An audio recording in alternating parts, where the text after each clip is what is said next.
कभी कभी ज़िंदगी हमें इस तरह आजमा लेती है कि हम खुद से भी हार मान लेते हैं। लेकिन याद रखें कि ज़हनी तौर पर मजबूत इंसान वो नहीं होता जो कभी गिरता नहीं है, बल्कि वो होता है जो हर बार गिर के भी उठ खड़ा होता है।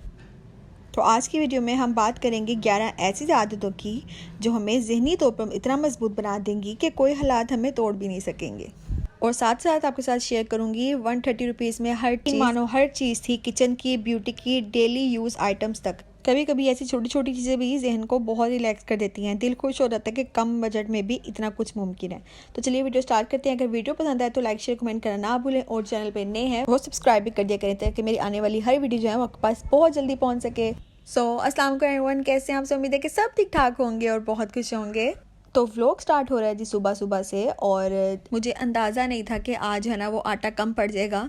और रात को ना खाए थे चावल और साथ बनाए थे मैंने अरबी बैंगन, तो याद नहीं रहा कि आटा एक बार चेक कर लूँ, और इस वजह से ना मुझे फिर आज सुबह सुबह उठ के आटा गूंदना पड़ा। मुझे सुबह उठ के आटा गूंदना बिल्कुल अच्छा नहीं लगता, लेकिन जो है ना फिर मैंने जल्दी जल्दी से ना क्या किया, आटे को ना भिगो के रख दिया ताकि ना अच्छे से फूल जाए। क्योंकि चक्की वाले आटे को ना जितनी देर थोड़ी देर रेस्ट मिलेगा ना उतना ही अच्छा जो है वो रोटी बनती है, अच्छी से फूलती है। तो इस वजह से थोड़ी देर मैं इसको रेस्ट लाजमी देती हूँ। तब तक मैंने क्या किया कि एक तो चाय चढ़ा दी थी, और दूसरा मैंने ऑमलेट का ना सारा मिक्सचर वगैरह तैयार कर लिया था, यानी कि अंडे लिए और प्याज, टमाटर, हरी मिर्च, धनिया सब कटिंग करके, और नमक और काली मिर्च और थोड़ी सी कुटी मिर्च डाल के अच्छे से फेंट के साइड पे कर दिया कि गरम गरम जल्दी से बना लूँगी जब पराठे बना रही होंगी। तो इस वजह से ना फिर मेरा काम जल्दी बैलेंस हो गया। तो बस अब जल्दी से ऑमलेट बना लूँगी। इस तरह से मैंने हल्का सा ऑयल लगाया है, उसके ऊपर सारा बैटर डाल दिया और इसको ढक के ना हल्की आंच पे पकने दूँगी। जब एक साइड से ये बन जाएगा फिर इसको फ्लिप करेंगे, ठीक है। और बहुत ही जना मेरे घर वालों का ये फेवरेट ऑमलेट है। उसके ऊपर हल्की सी चीज़ भी डाल देती हूँ जिसकी वजह से ना बहुत ही मज़े का फ्लेवर आता है। और नाश्ता बनाते बनाते ना मैं अपनी मॉर्निंग ड्रिंक भी पी लूँगी। हाँ जी, आजकल मैं चिया सीड्स पी रही हूँ। आप सब बताएं, आप लोग आजकल कौन सी मॉर्निंग ड्रिंक अपनी पी रहे हैं?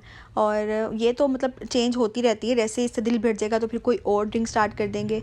तो आप लोग क्या क्या पीते हैं मुझे कमेंट बॉक्स में लाएं ताकि एक दूसरे की हमारी हेल्प हो सके।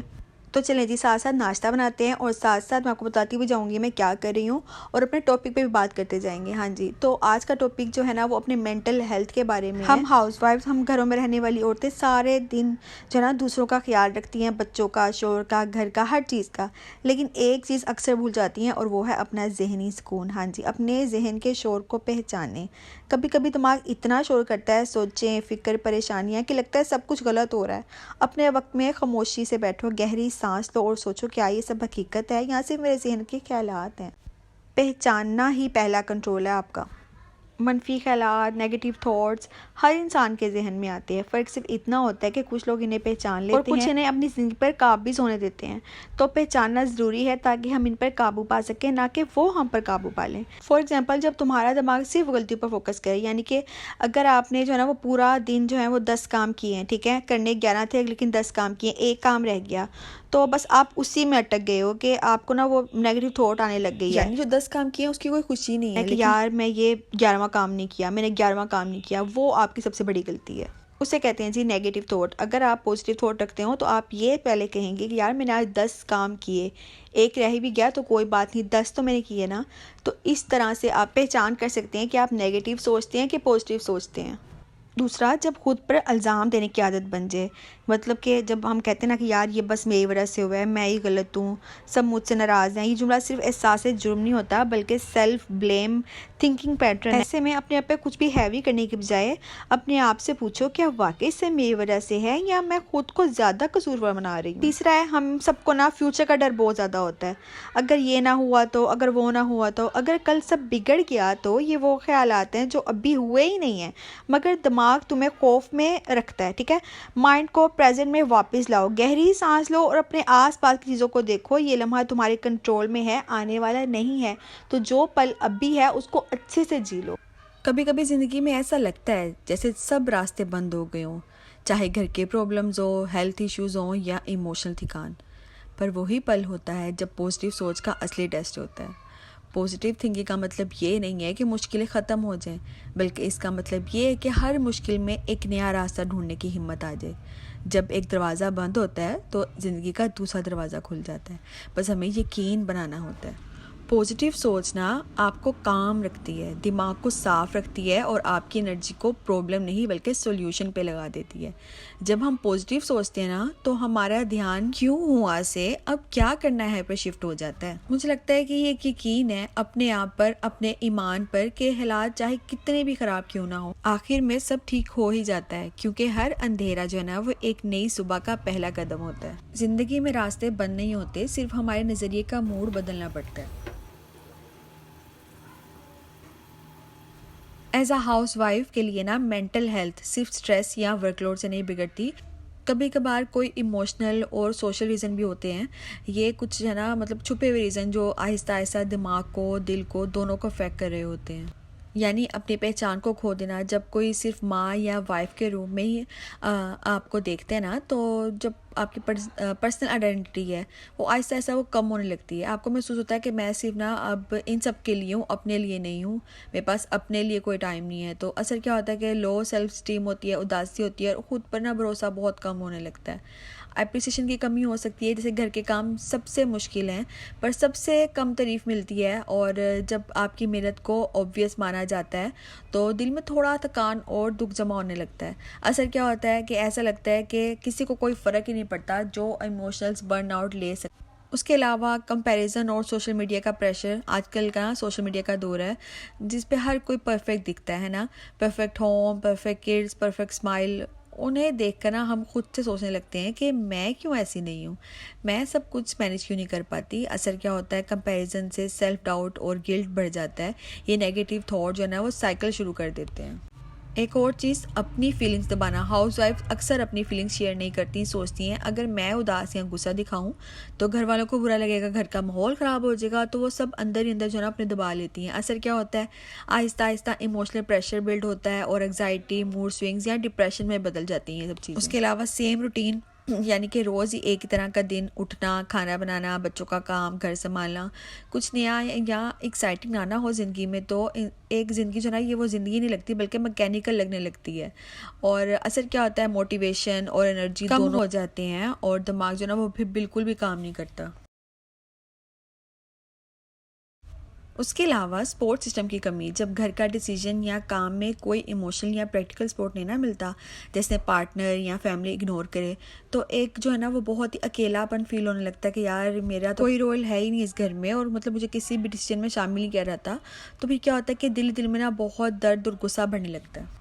सबसे जो गलत चीज़ है, अपनी ज़रूरत को इग्नोर करना। सबके लिए सब कुछ करना एक प्यारी बात है, लेकिन जब अपने लिए खुद टाइम, रेस्ट या सेल्फ केयर नहीं ना मिलती है तो दिमाग और दिल दोनों थक जाते हैं। असर क्या होता है कि इमोशनल जो है ना वो मैं खुद कहाँ हूँ, ये हम अपने आप से सवाल करने लगते हैं। तो सवाल ये है कि पॉजिटिविटी की तरफ पहला कदम कैसे बढ़ाएं। कदम ये है कि अपनी सोच और जज्बात को पहचान लीजिए बिना गिल्ट के। ये मान लीजिए कि मैं भी एक इंसान हूँ, मुझे भी ब्रेक, प्यार और सुकून चाहिए।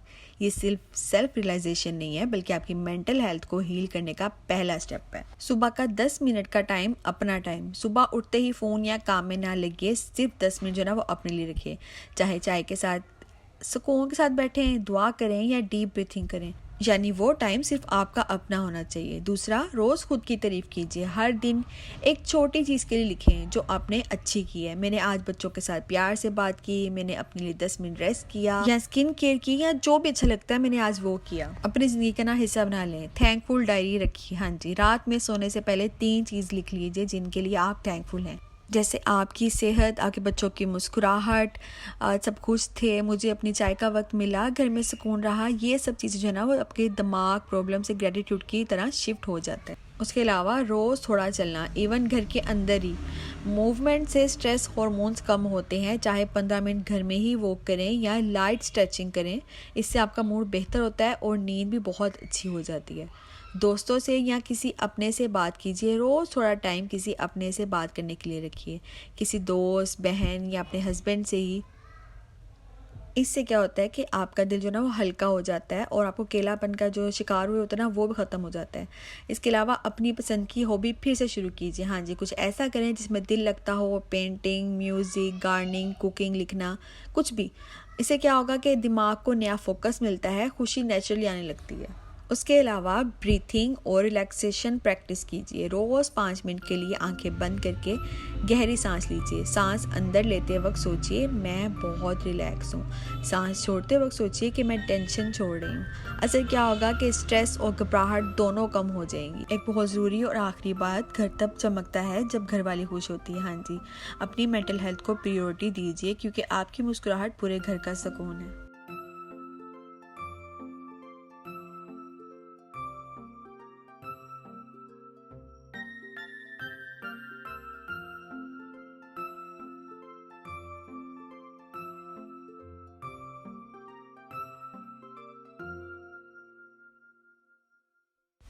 तो चलिए जब आपको विजिट करवाती हूँ 130 वाले स्टोर पे। हाँ जी, और हर चीज़ यहाँ बहुत सस्ती और अच्छी क्वालिटी की थी। छोटी छोटी चीज़ों से लेकर डेली यूज़ की आइटम्स तक सब कुछ परफेक्टली अरेंज और बजट फ्रेंडली था।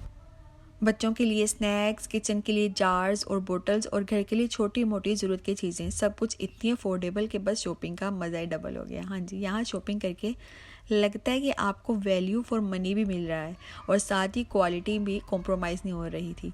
सच में 130 वाले स्टोर में शॉपिंग का एक्सपीरियंस बहुत ही खुशगवार गुजरा। बच्चों की ज्योमेट्रीज, लंच बॉक्स और साथ साथ ये मेलन की प्लेट जो हम घर में आम रूटीन में यूज़ कर रहे होते हैं, यानी सैलेड डालने के लिए बहुत परफेक्ट साइज़। और मेरे ख्याल से 130 रुपीज़ में 3 प्लेट्स थी और जो कि बहुत ही ज़बरदस्त चीज़ है। उसके अलावा ये नमकदानी और जिसमें हम काली मिर्च डालते हैं, ये इतनी प्यारी, इतनी क्यूट से एस्थेटिक टाइप लग रही थी और मुझे नहीं लगता कि कोई भी जज कर सकता है कि ये 130 रुपीज़ में। उसके अलावा ये एडहेसिव लुक, मतलब किचन में इसकी बहुत ज़रूरत पड़ती है कहीं ना कहीं हमें कुछ ना कुछ लटकाने के लिए। और उसके अलावा माइक्रोफाइबर क्लॉथ, इतना सस्ता, इतने कम प्राइस में, मैं कह रही हूँ बहुत ही कमाल चीज़ है। इसके अलावा आपने ये ब्रश को हम बताया ही था मैंने आपको लास्ट व्लॉग में, और ये मुझे 130 रुपीज़ के यहाँ से मिले थे, जबकि मैंने ऑनलाइन जो है ना ये काफ़ी महंगे पड़े मुझे, मतलब 350 रुपीज़ में डिलीवरी चार्ज डाल के। लेकिन कोई नहीं, जब नहीं आ सकते तो फिर तो आपको मंगवा सकते हो, लेकिन जब आप यहाँ स्टोर पर आ सको, विजिट कर सको, तो आप यहाँ से इस तरह की चीज़ें लेके जाओ ताकि आपको डिलीवरी चार्जेस ऑनलाइन ना पड़े। तो बस ये आज के लिए इतना ही। उम्मीद है कि आपको मेरी आज की वीडियो पसंद आई होगी, और अगर पसंद आई है तो लाइक शेयर कमेंट करना ना भूलें, और जो चैनल पे नए हैं वो सब्सक्राइब भी कर दे करें। तो चलिए मिलती हूँ आपसे नेक्स्ट वीडियो में, तब तक के लिए स्टे कनेक्टेड। अल्लाह हाफिज़।